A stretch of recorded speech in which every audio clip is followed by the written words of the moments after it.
Dead is 59-year-old Elroy Haynes of Kilturn Village quarantine. At the time of the incident, he was employed with Anirudh Ramcharitar Construction Company of Friendship Village, also under quarantine. They were constructing a bridge for the Central Housing and Planning Authority under the International Development Bank Adequate Housing and Urban Accessibility Program. Anirudh Ramcharitar, speaking with the Evening News, said he received a telephone call at about 13 hours yesterday informing him of the incident.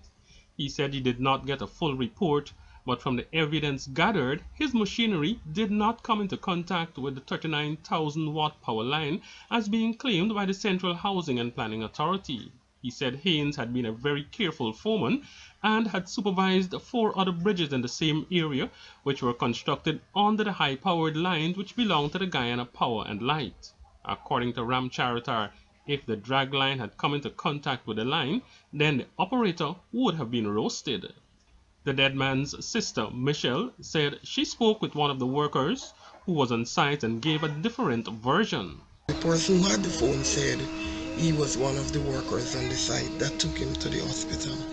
So I asked what happened, and he said to me that they were doing works on the NC Fields of Fire on the road, and the excavator or the crane or whatever the machine was he was operating was moving piles from one part and putting it to the other, like laying the piles, and maybe the boom of the excavator or whatever the machine was came into contact with a live wire. My brother was below, not in the machine, was below holding a wire, and they said he fell. Another guy that was next to him was pitched away.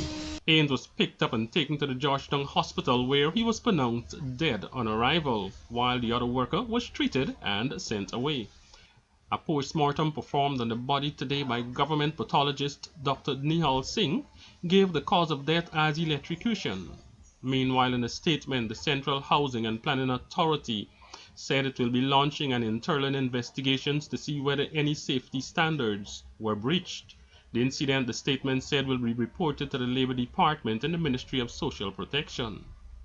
At the time of the incident, Haynes, along with other workers, were moving construction piles from one location to another when a part of the crane which was being used to move the piles came in contact with a high-voltage electric wire, resulting in the unfortunate incident, the Central Housing and Planning Authority said. Nothing did not happen to the operator. Nothing did not happen to nobody else, just my brother. So I noticed that the Minister of Public Works were over the hospital yesterday. That's from a previous newscast.